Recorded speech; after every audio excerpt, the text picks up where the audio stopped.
Facebook, Zoom participants, viewers of the live stream. Welcome back to the Social Vision Conferences, Day 3.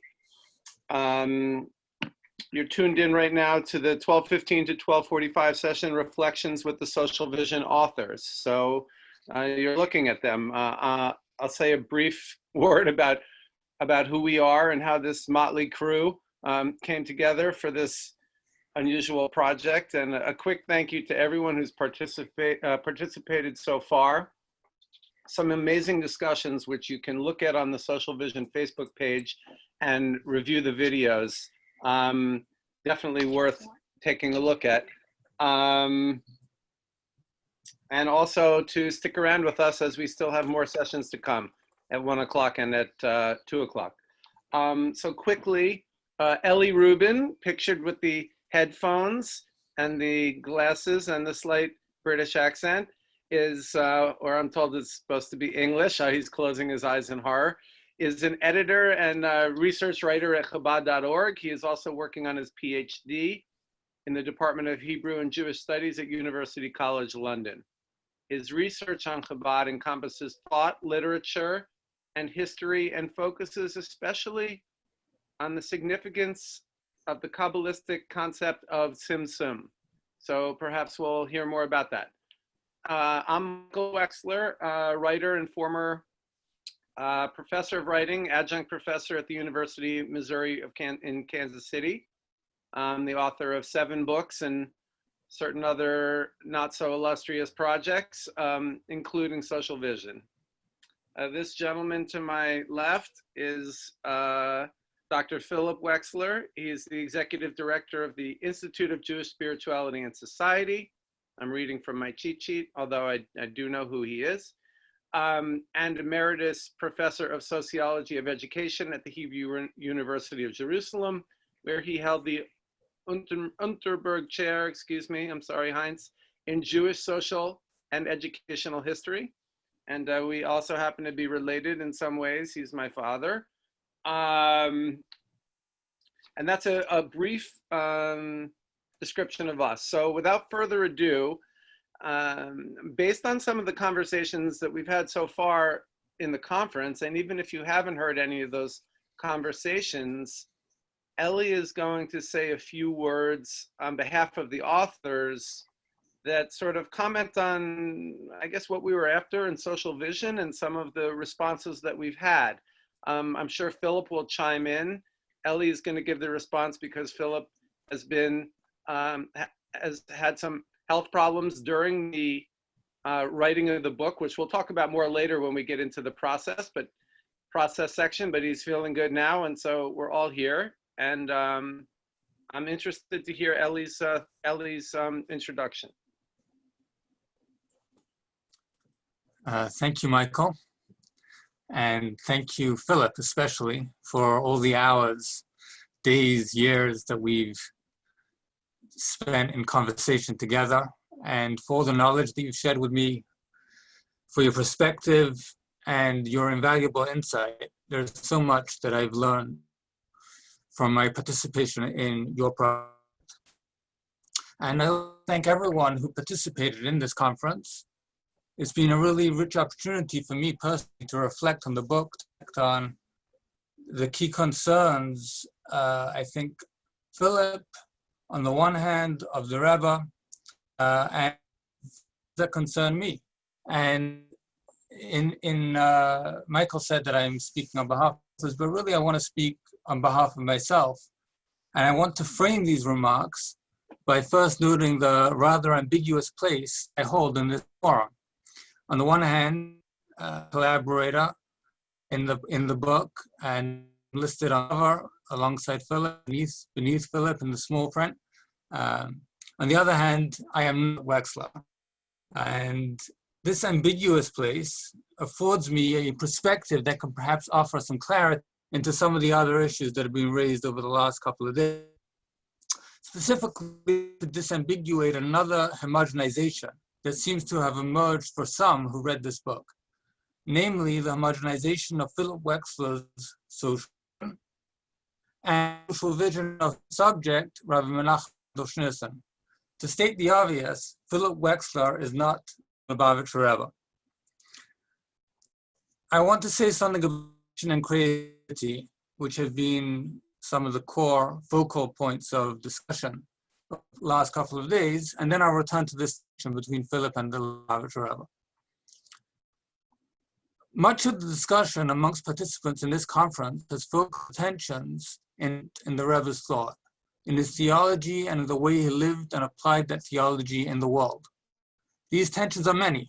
In addition to the question of the particular and the universal, the one spirit, precedent and progress, the affirmation of eternal truth in changing times, questions of difference and equality as relating to gender and economics, and in the Hasidim often used, and Giloi, essence and revelation. These are not incidental, but rather central and generative of the Rebbe's creativity. Parenthetically, tension and creativity can also be central themes in Elliot Wolf's work, generally. Naftali Lowenthal's recent book, Mysticism Beyond Modernity, which emphasizes the holding together of opposites. And Lahadel Ben Chaim L'Chaim mentioned the recently departed Ada Rapport Albert's volume, studies essays, gender and history, which especially brings the dynamic between precedent and progress into focus. Now, because these tensions are inherent, the creativity does not ultimately do the tension. On the contrary, these tensions remain, yeah. I'm very sorry to cut you off a little bit, but you're cutting in and out, just so you know, and I don't know if there's anything from your end that's possible. If not, we can just keep going, but I just wanted to let you know that we're hearing most of what you're saying, but it's cutting in and out a little bit. Do you want me to call in on the phone? Do you think that will work? That would actually be great if you could, yeah, just for the audio sake. Okay. Do you have that? Can I do that again? I'm gonna, the link that you got this morning should have a call part in it. Denise, is that true? I think so, yes. Or you could use your phone as a hotspot. I don't know if that would help. Sorry about that. Let's see.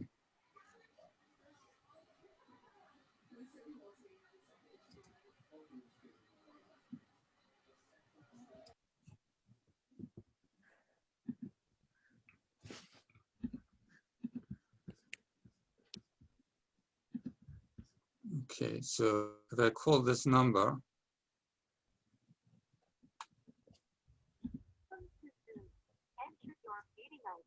I need to enter a meeting ID. Do we have that information, or should I go on? I think that was SV 2020.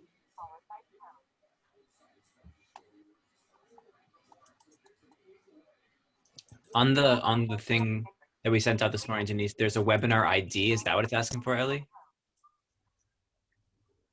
Let's see. It's asking for the meeting ID. Okay, it hung up on me. Okay, I think I should continue, and hopefully the issues will resolve themselves. Okay. Is it still going in and out? Can you hear me now? You're still going in and out for us. Okay. And I'll send you in the chat the number and the passcode. Maybe that will help, okay? Okay. Okay.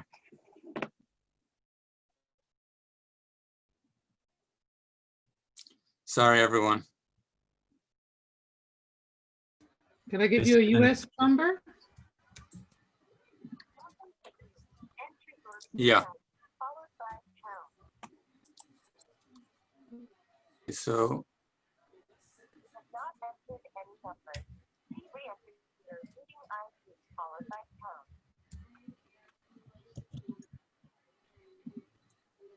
Ellie, I just messaged you the meeting ID, and then this is the passcode. Sorry about this, everyone. This should be resolved shortly. Okay, 0932.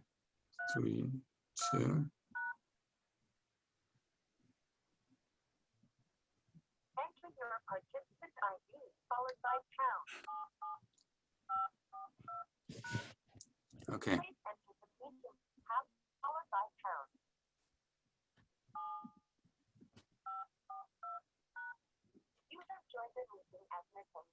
Okay, I've joined the meeting as an attendee. So I guess I need to be operated so that you can hear me. Yeah, okay, here. Okay, and I'm gonna turn the speaker off. Try that. Okay, can you hear me now? Here, try to turn this, I'm gonna unmute your phone and then mute your video.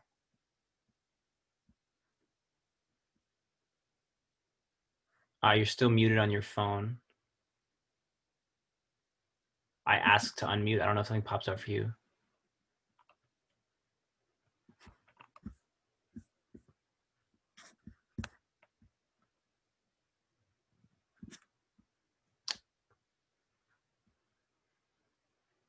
Sorry about this, everyone. Ellie, My phone is muted. I don't know why. I just sent an ask to unmute. Oh, here. Oh no. Unmute. Okay, I think we should just push ahead because it's doesn't seem to want to work. Okay, Sorry so as I was saying, the tensions in the Rebbe's thought are inherent, and the creativity does not ultimately undo that tension. On the contrary, these tensions remain the fecund ground for constant recreation and renewal within the same set of axiomatic tensions. I would argue that without the inhibiting tensions, there would be no creative novelty, no growth, and hence no endurance. Now, I want to use these two terms, tension and creativity, as a way of distinguishing between the subject of social vision on the one hand, that is, and the author of this on the other hand, that is Philip Wexler. I believe that the Rebbe was committed to these tensions, but as far as I've been able to ascertain, and we've had many long discussions and we worked together on this in a very close way, Philip is not committed to these tensions. What interests Philip is not the tensions, but the creativity that they produce and the ways in which that creativity can be extended both in interpreting the Rebbe's own words and, perhaps more importantly for Philip, in rethinking the broader questions about how society works and how it can be engineered better. Of course, Philip is interested in what the Rebbe did or did not say about a particular issue or another, especially whether there is an explicit dimension, whether theoretical or practical. More centrally, Philip is interested in the fecundity of the Rebbe's way of and of his mode of practice as a leader. I stress way and mode. That is interested in what the Rebbe did or did not achieve, more interested in the alternative paradigm that can be excavated from the Rebbe's teachings and work. He's interested in what can be used or appropriated to articulate an alternative set of social categories that can then be more reapplied beyond the confines of a study on the Lubavitcher Rebbe or even Hasidism and religion more generally. To use a phrase from the book of Proverbs, give to the one person and he will become yet better, he will produce additional wisdom. Now, the distinction I want to draw, in addition to the distinction between myself and Philip and between Philip and the Rebbe, we should also distinguish between the Rebbe's teachings, thought and vision, and the way that Hasidim within the Chabad community interpret and apply those teachings. This is not to say that there's no correlation between them, but rather that they are far from identical. As someone who has a perspective from within the community, I think that most contemporary Chabadniks would readily admit that their efforts are a very inadequate approximation of what the Rebbe really expects from them. And such an admission is one that I myself make. In the spirit of Elul, a month dedicated in part to honest reflection and accounting of where one stands in relation to God, in relation to one's fellows, and in relation to the world. In my view, moreover, we should not limit the significance of the Rebbe's words to accord with the narrow ways they were understood at the time that they were first spoken, nor by the particular ways that they may be interpreted subsequently, even by authoritative teachers within the community. This is not to say that such interpretations are irrelevant or insignificant, but rather that they should not be imposed as reductive conclusions after which nothing further can be said. I justify this argument on the basis of the Rebbe's own complex approach to the received corpus of the teachings of his predecessors and on his emphasis of the imperative to innovate in Torah l'chadish.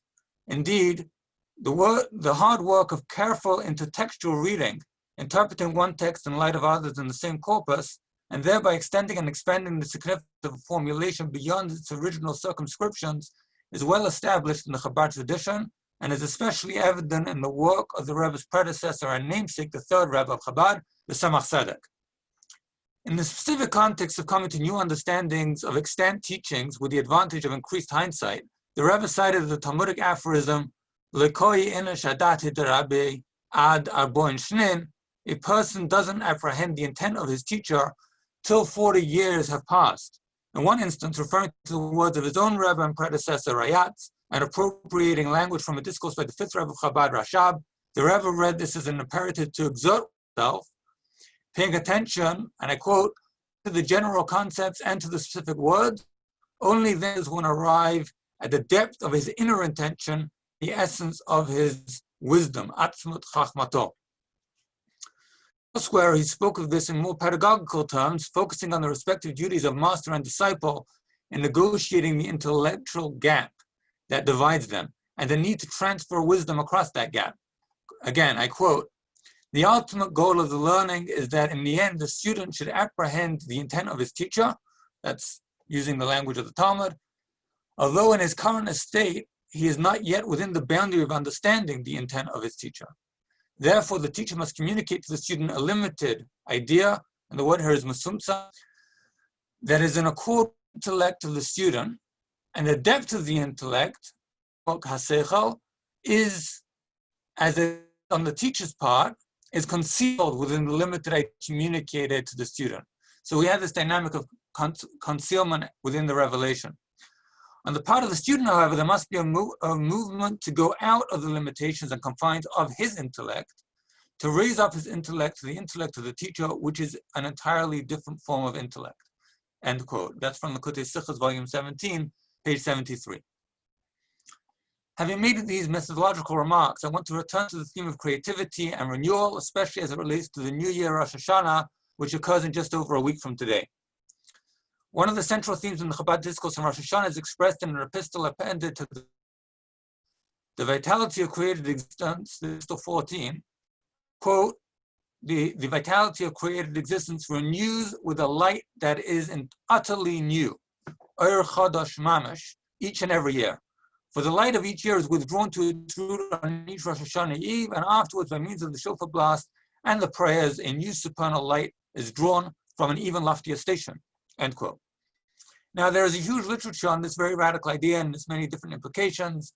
Indeed, the teachings of Hasidism would themselves be identified with the drawing forth of new light, as in the Rebbe's famous Kuntris Sinyana Shateres Achsidus, translated into English by Susan Handelman.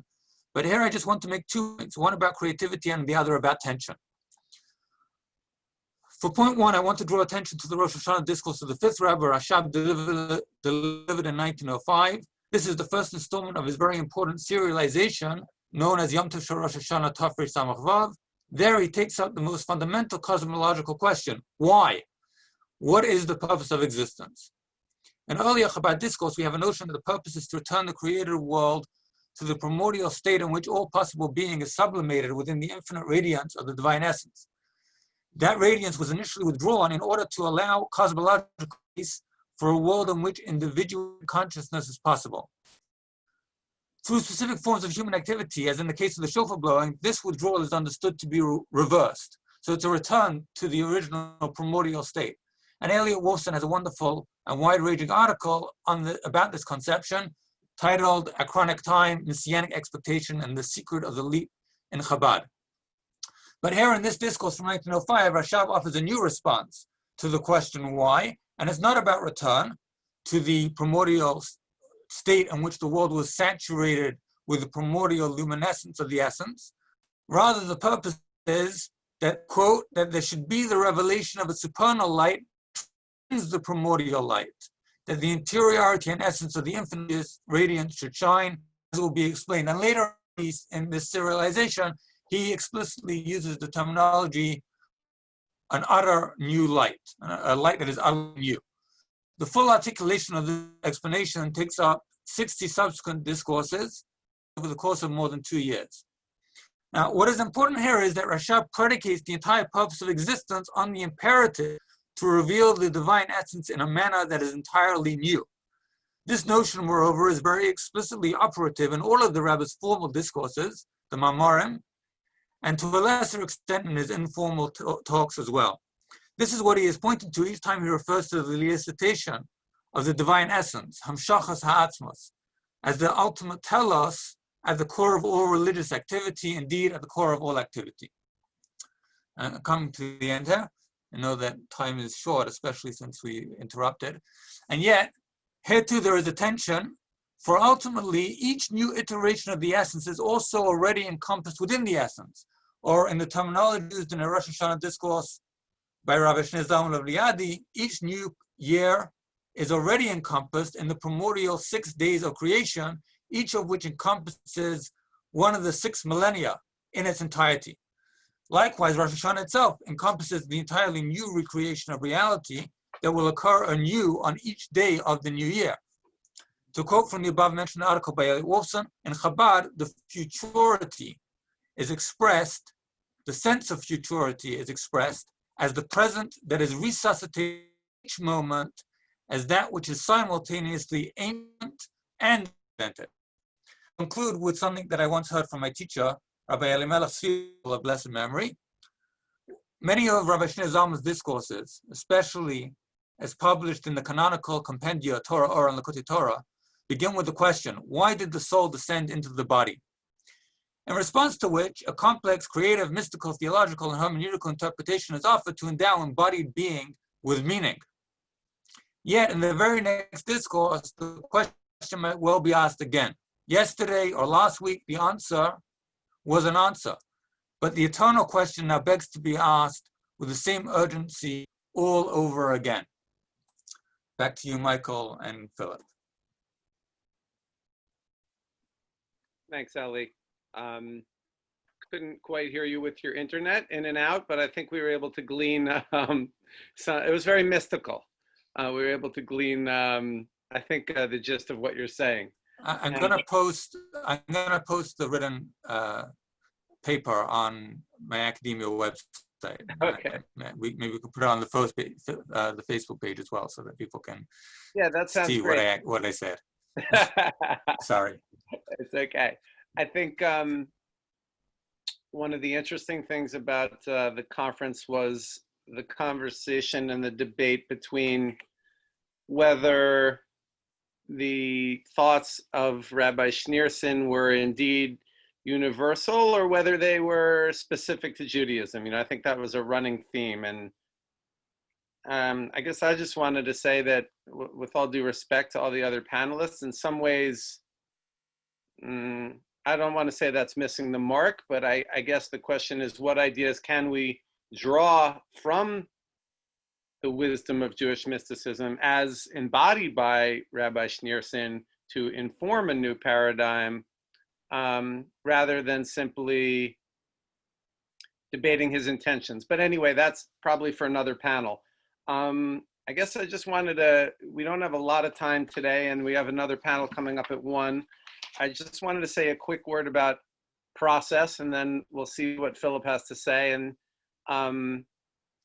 And ask Eli, what was the process like for you? For me, it was very interesting being my job was to try to kind of translate these two gentlemen into English. I guess you got a taste of what that would be like in the project. And we were sort of a motley crew, Eli being Chabad and on the mystical side, Philip, a sociology professor, and me, I guess you could call it a popular writer. Not that anyone understands what I'm talking about either.